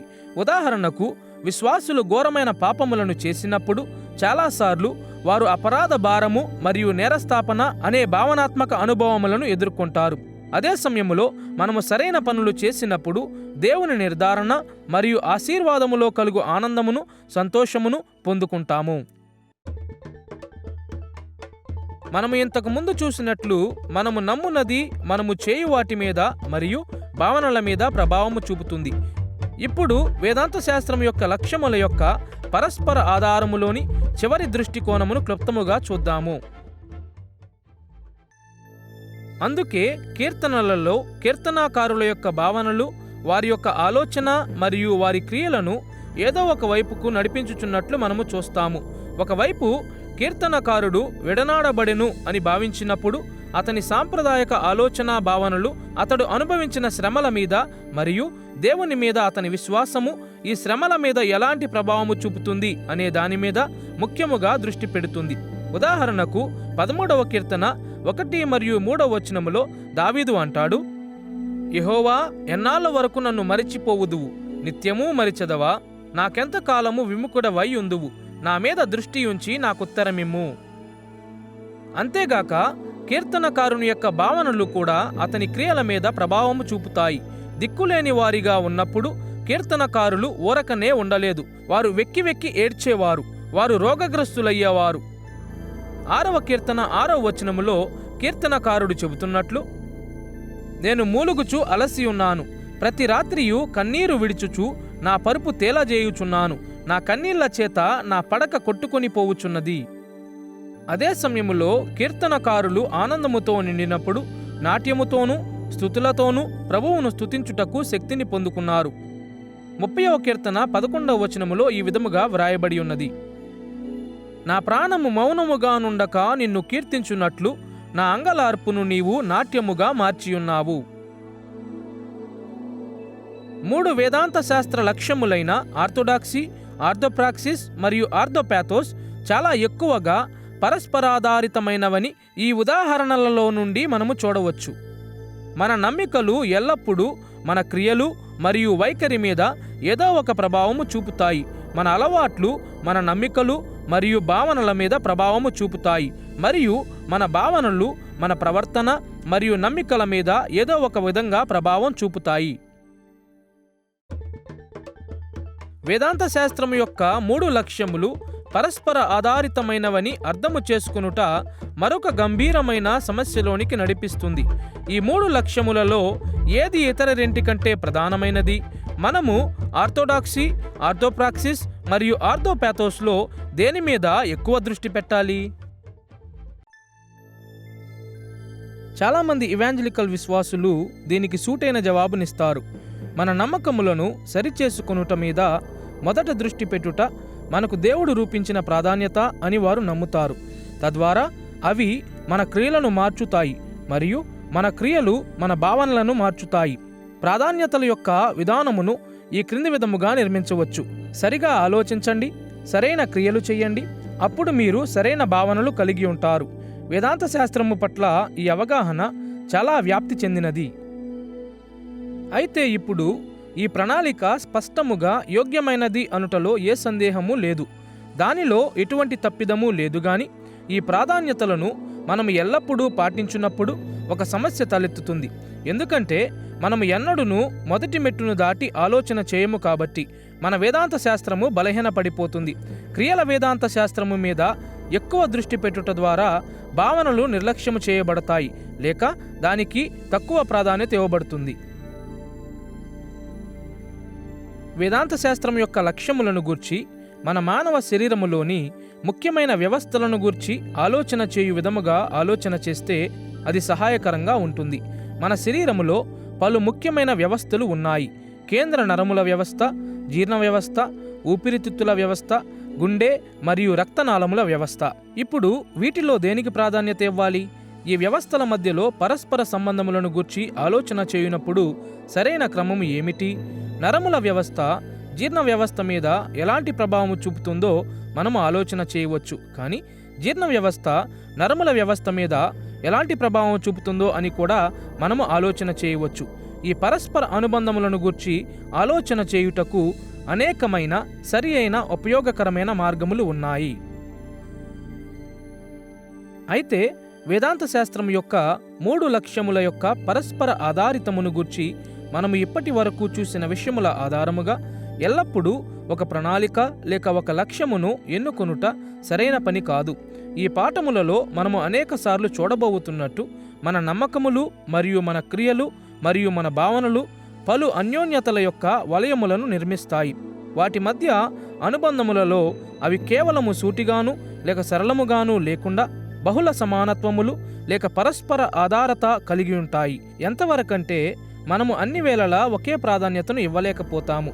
మనము సరైన పనులు చేయుటకు, సరైన భావనలు కలిగి ఉండుటకు సరిగా ఆలోచించాలి అనుమాట వాస్తవమే. కానీ కొన్నిసార్లు సరిగా ఆలోచన చేయుటకు మరియు సరైన భావనలు కలిగి ఉండుటకు మనము సరైన పనిని కూడా చేయాలి. మరియు సరైన ఆలోచన కలిగి ఉండుటకు మరియు సరైన కార్యములను చేయుటకు సరైన భావనలు కూడా కలిగి ఉండాలి. పరిశుద్ధాత్మ ఆయన ప్రజలను వేదాంత శాస్త్ర లక్ష్యములలోనికి అనేక విధములుగా నడిపిస్తాడు. అయితే ఏమి చెయ్యాలో మనం ఎలా నిర్ణయించుకోవాలి? సరైన ఆలోచన, క్రియలు లేక భావనలలో దేని మీద ఎక్కువ ధ్యాస పెట్టాలి అని మనం ఎలా నిర్ణయించాలి? పరిస్థితికి అనుగుణంగా ఆ పరిస్థితిలో అవసరమైన వేదాంత శాస్త్ర లక్ష్యములకు ప్రాధాన్యతను ఇచ్చు జ్ఞానమును అభివృద్ధి చేసుకోవాలి అనేది ఈ ప్రశ్నకు జవాబు. జీవన పరిస్థితి తరచుగా మారుతుంటుంది కాబట్టి సంతులత అనేది క్షణమాత్రపు సమకాలీనత వంటిది మాత్రమే. జీవం అనేది గాలికి అల్లాడుతున్న ఓడ యొక్క పైభాగము వంటిది. కొన్నిసార్లు అది ఇటు ఒరుగుతుంది, మరికొన్నిసార్లు అటుప్రక్కకు ఒరుగుతుంది.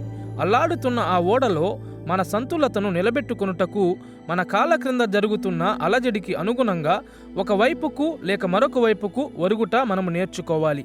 సరైన దిశలో ఒరుగుట మనము నేర్చుకొనకపోతే మనము నిశ్చయముగా పడిపోతాము. ప్రతి వేదాంత శాస్త్ర బాధ్యతను అనుసరించుటకు ఒకే నిర్ణీత మార్గము లేదు. వేదాంత శాస్త్ర లక్ష్యములను నెరవేర్చుటకు ప్రయత్నించు ప్రతిసారి మనలను మనము ఈ ప్రశ్న అడగాలి: ఇక్కడ ఏది అవసరము, ఈ సమయములో మనము మరియు మన చుట్టూ ఉన్నవారు ఏమి చెయ్యాలి?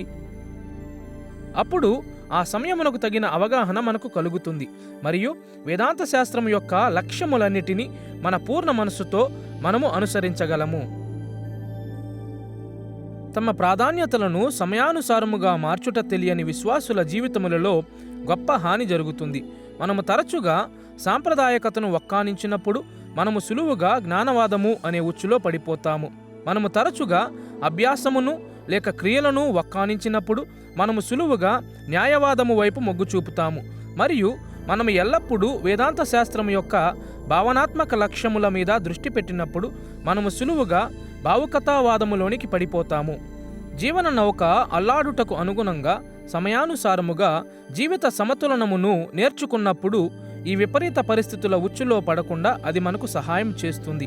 కాబట్టి మనలో ప్రతివారము ఈ ప్రశ్న అడగాలి: నేను వేదాంత శాస్త్రమును అనుసరించుట వీటిలో ఏ ధోరణి మీద ఆధారపడి ఉన్నది?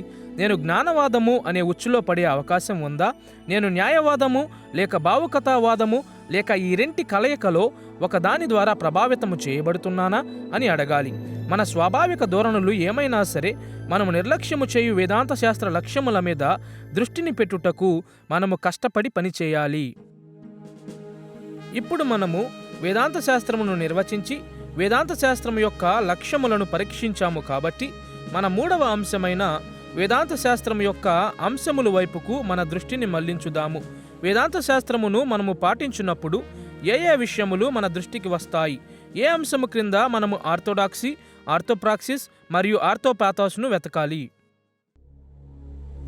ఒకనిని వేదాంత శాస్త్రమునకు పరిచయం చేయుట అంటే ఆ వ్యక్తిని విశ్వమునకు పరిచయం చేయుట వంటిది.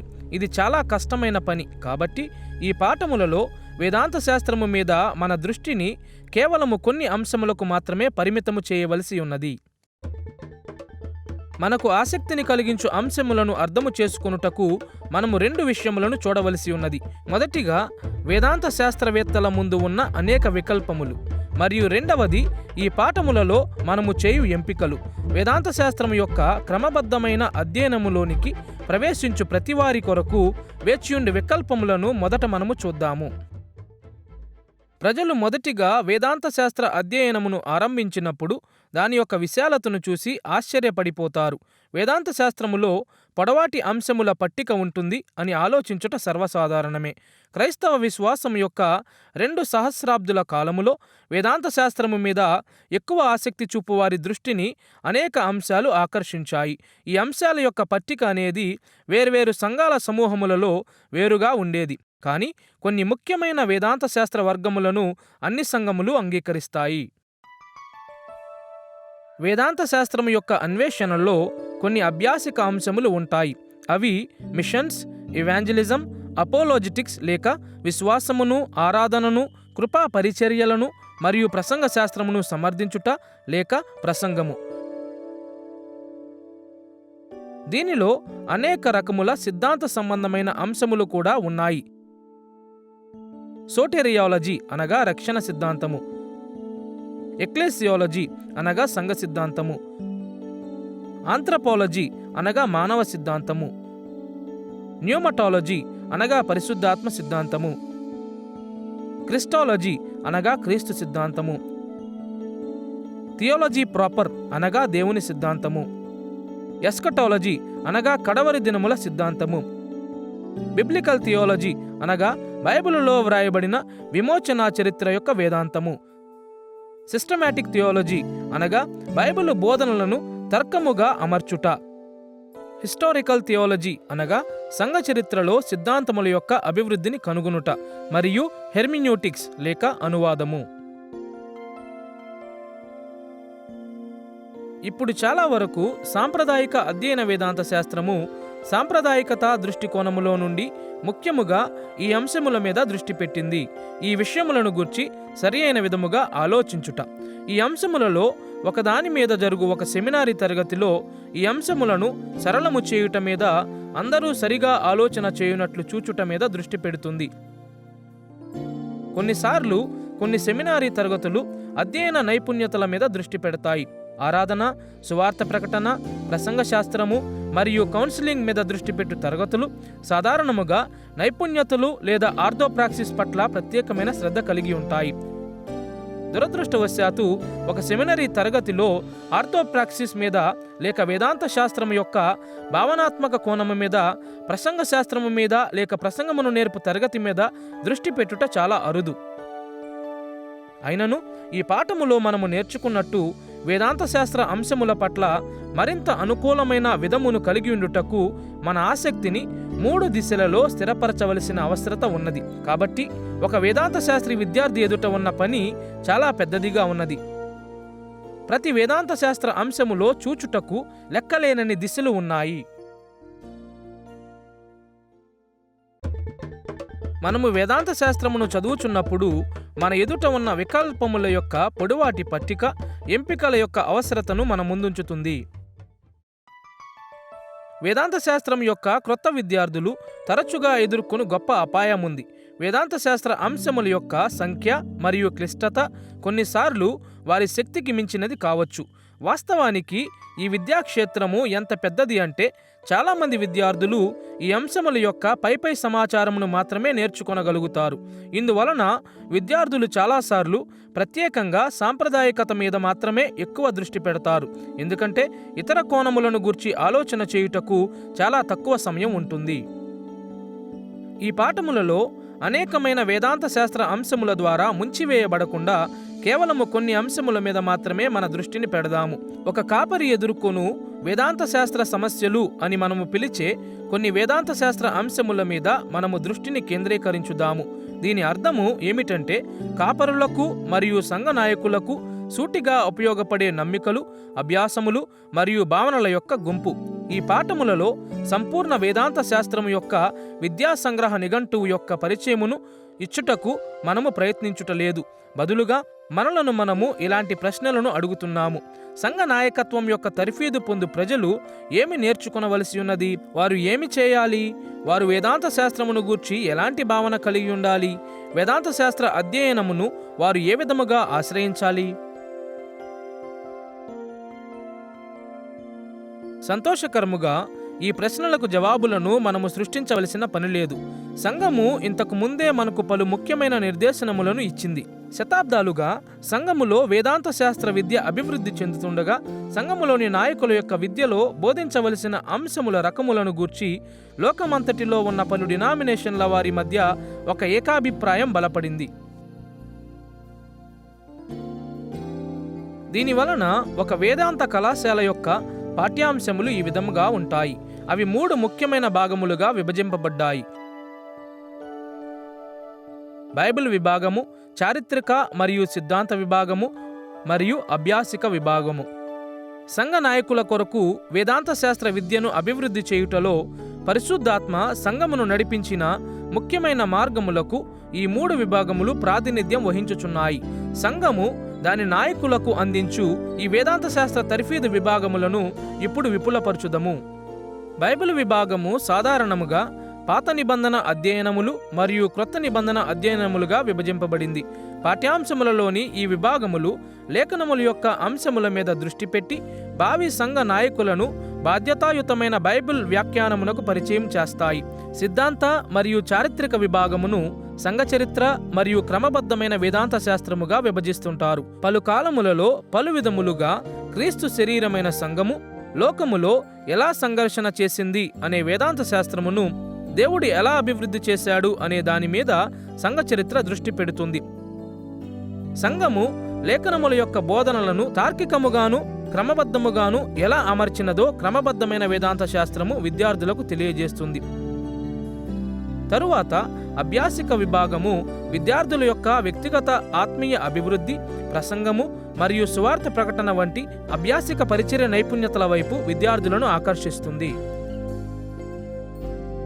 ఈ పాఠముల వరుసలో మనము ముందుకు కొనసాగుచుండగా ఈ వేదాంత శాస్త్ర విభాగముల రూపురేఖల యొక్క ప్రాముఖ్యతను మనము గుర్తిద్దాము. మనము మన సొంతదైన ఒక క్రొత్త మార్గమును ఆరంభించుట కంటే సంఘమునకు ఇంతకు ముందే పరిశుద్ధాత్మ నేర్పించిన పలు కోణములను క్రమపరచుటకు మరియు స్పష్టపరచుటకు ప్రయత్నం చేద్దాము. కాబట్టి భవిష్యత్ పాఠములలో మనము 3 ముఖ్యమైన అంశములను గురించి చర్చిద్దాము. బైబిల్ అధ్యయనములు అనే విభాగము మన లేఖనముల యొక్క వ్యాఖ్యానము అనే అంశమును పోలి ఉంటుంది. ఈ పాఠములలో చారిత్రక మరియు సిద్ధాంత అధ్యయనముల విభాగము సమాజముతో మన పాలుపంపులు అనే అంశమునకు దగ్గర సంబంధం కలిగి ఉంటుంది. అభ్యాసిక వేదాంత శాస్త్రము అనే విభాగము మనము క్రైస్తవ జీవనము అని పిలిచే అంశమును పోలి ఉంటుంది.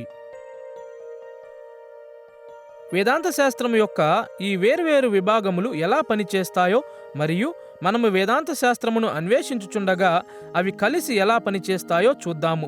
మన వేదాంత శాస్త్ర పాఠ్యాంశములలో జ్ఞానవాదము అనే ఉచ్చులో పడిపోవుటకు బదులుగా వేదాంత శాస్త్ర పాఠ్యాంశముల యొక్క ప్రతి విభాగములోనూ మనము కనుగొనవలసిన అంశపరమైన, ప్రవర్తనకు సంబంధించిన మరియు భావనలకు సంబంధించిన కోణములు ఉన్నాయని నిరంతరము జ్ఞాపకము చేసుకుందాము. పాత నిబంధన మరియు క్రొత్త నిబంధనలో లేఖనముల యొక్క వ్యాఖ్యానమును మనము చదువునప్పుడు అంశములు, అభ్యాసములు మరియు భావనలను గూర్చి మనం ఎలా ఆలోచన చేయాలో నేర్చుకోవాలి. సమాజముగా సంఘము ఎలా పాలు పంచుకుంటుంది అని మనము అధ్యయనము చేయనప్పుడు అంశములు, అభ్యాసములు మరియు భావనల యొక్క ప్రాముఖ్యతను మనము జ్ఞాపకముంచుకోవాలి. మరియు మనము క్రైస్తవ జీవనమును గూర్చి ఆలోచన చేయనప్పుడు మనము కేవలము ఆర్థోడాక్సీ మీద మాత్రమే దృష్టి పెట్టక ఆర్థోప్రాక్సిస్ మరియు ఆర్థోపాథోస్ను కూడా పరిగణిద్దాము. 3 స్థాయిలలోనూ లేఖనం యొక్క వ్యాఖ్యానము, సమాజములో పాలుపంపులు మరియు క్రైస్తవ జీవనము అనే 3 అంశాలు మన వేదాంత శాస్త్ర పరిచయమునకు ముఖ్య అంశములుగా ఉంటాయి.